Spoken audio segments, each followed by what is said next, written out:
Pro. Today we're going to talk about something that I think is very important to coaches, that I'd say 95 to 99% of the coaches overlook. And it may be a small item that I'm going to speak about, but for me personally, it has helped me a lot to understand the game better and to prepare my team better. Basically, what happened is that it started a long time ago. I was coaching at St. Louis University, and I was trying to improve how we approached teaching to the players and to the game itself. How could we kind of zero in on some key things? So I pondered it a long time, and during the off season I spent a lot of time with it just by myself, trying to handle it, get a grip on it. And I looked at other sports, football and baseball particularly, how certain things affected them. And I realized, like in football, it has a lot to do where you get the ball. If you can get the ball in their half of the field, you got a better chance of scoring. That made sense to me, and at that time even, football had statistics on that. Even in Lombardi's book, he was very knowledgeable in this area. Baseball was a little bit different.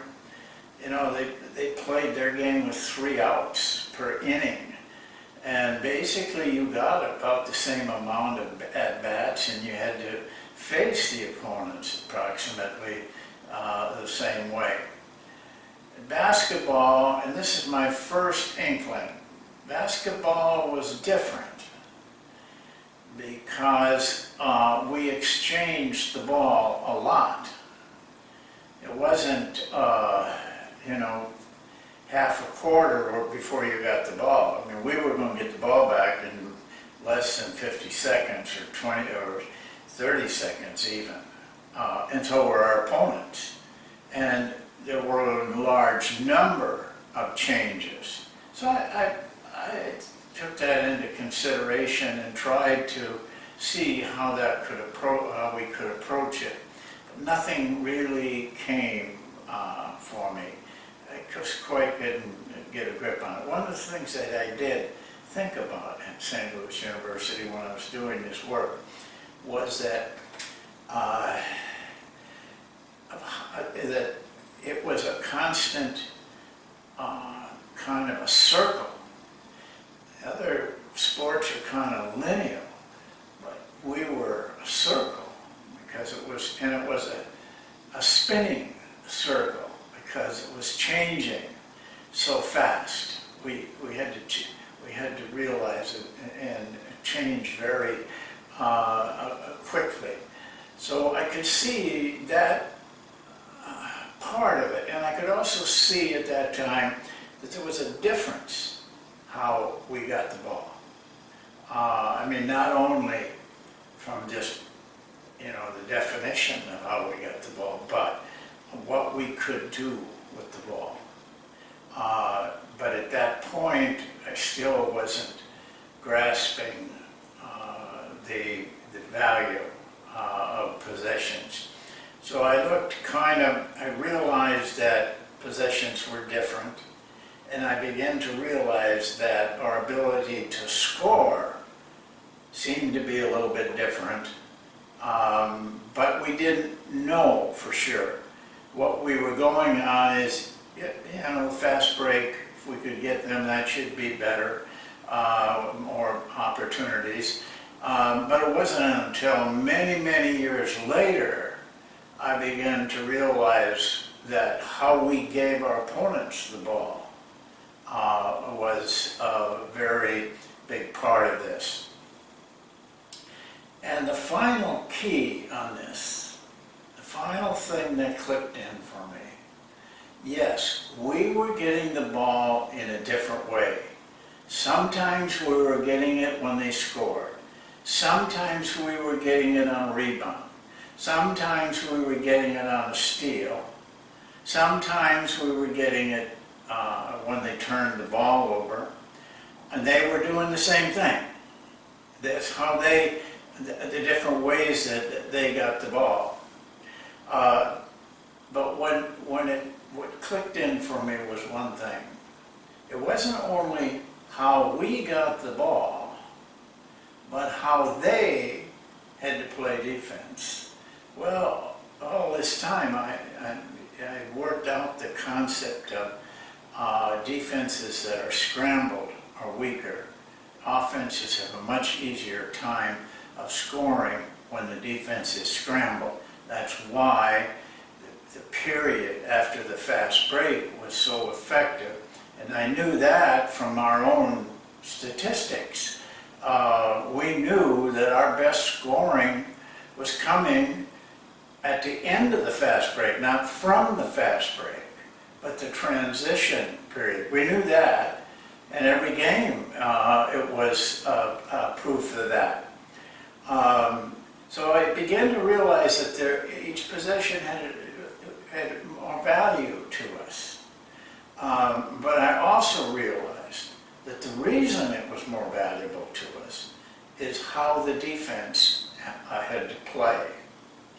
Well, the final step, or what I really began to realize, we got to find out which possession is the most effective scoring.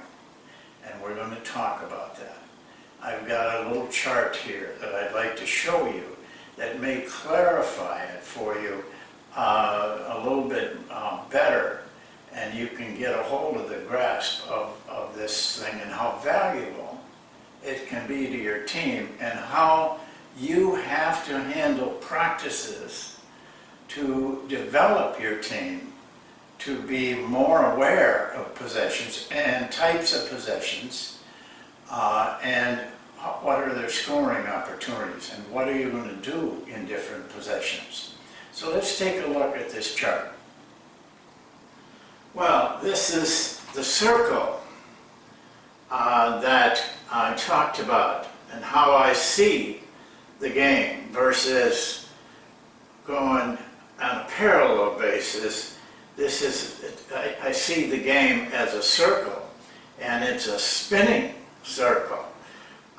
So that when Team A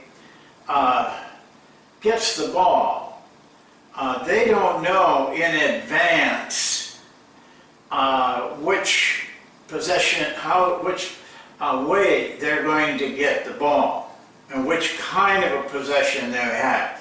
So it kind of spins once Team A gets the ball, and the other team, Team B, going this way, Team A going this way, has a little bit to do with how they spin the ball, when they send the ball to the opponents. They can get it from a made field goal, they can get it from a made free throw, they can get it from a rebound, they can get it from a steal, jump ball, but those only occur depending on what level and height and league you're in, or conference. You know, how many jump balls you're going to have in a game. But we have to put it there. It's kind of a minor point. And turnovers are when the ball is turned over minus the steals. This does not include these steals. Out of bounds is not enough to worry about. You might have one a game or two a game, not many more, and we go through that in something else. So now, Team A gets the ball. In one of these things, you know, it's like spinning the bottle and it comes down, turnover. That's how I'm going to get the ball. And then you work from that point on. Team B now is on defense. They don't know how they're going to get the ball from the other team either. They're going to get it one of these ways. They know that. But this team has a little bit to say how they get the ball. Just like Team B had a little bit to say how this team got the ball. But each one of these ways is important. And let me go through this. And I hope you got a pencil and paper. You can write this down, or you can come back to the video and get the numbers. But when you get the ball from a made field goal, and I'm hoping most of you understand OER and DER, when you get the ball on a made field goal, the ball comes through the net, you've got to take it out of bounds. That's a key thing to remember. They're going to score 0.8 of a point every time they get the ball that way, on an average. Varies from team to team, varies from game to game. But that's the average that comes up with NBA players, with NBA teams. If they get the ball on a made free throw, its scoring goes down to 0.76, or about 0.7 of a point every time they get the ball this way. When they get the ball, though, from a rebound, and it might be a rebound from a missed free throw, or it might be a rebound from a missed field goal attempt, they score 0.92. In other words, 0.9 of a point every time they get the ball that way. You're beginning to see this is the more desirable way to get it. But the most desirable way to get it is the steal. They will score 0.98 points per time, almost a point per time, both of these, if they get the ball in one of these ways. This is what becomes a very key area. Jump ball, say they give, they tie the other team up and they win the jump ball. Not very good. They're not going to score very good off of this. Turnover, 0.67. Take the jump ball and the out of bounds out of there. Turnover, getting the ball on a turnover that isn't a steal is the poorest way to get the ball. And then going this way, it's the same. This is made field goal, made free throws, rebounds, steals, jump ball, turnover, out of bounds. This goes on constantly in every game. In an NBA game, it can be 90 to 100 times that you're going to get the ball in one of these ways, but you just don't know which one of them until you get the ball, And it's the same for your opponents. At the end of a game, the number of possessions that you get the ball and your opponent get the ball are almost always identical or close to it. That's the nature of the game. And, on occasion, it might be a difference of 2, but hardly ever beyond that. So getting the ball is not giving you any advantage, because they're going to get the ball the same amount of time. It's what you do with the ball. And, of course, you would like to get it in these two. By the way, we call these positive offensive possessions. The others are negative offensive possessions. Not because they're real bad, but just simply because they're not as good as positive possessions. Now here's the key that I want to get across to you as coaches and how you can help your team. I mentioned to you that what we found is that these positive possessions is due to a lot on the defense. The defense just is not set. In this one, they could be not even down there. But in this one, they're usually there, but they're not set. They're in turmoil. They're in scramble. But these two, they are set. Anytime the opponent takes the ball out of bounds, you get to set up your defense. You press them, drop back, whatever you want. You change to a zone, or you got time. So these three turnovers without the steals and a made basket, you dictate to the team what kind of possession they're going to get. And now, it's the defense that creates the difference. But you have to teach your players, and here's where coaches fail, and hardly any coaches think this through, that you have to have your players trained to, first of all, understand possessions. Most of them don't care. They just get the ball, they're going to play offense. They got the ball, we're going to play defense. But it's a different situation constantly. When you get the ball in these three ways, you're going to take the ball out of bounds, and you're going to play against a set defense.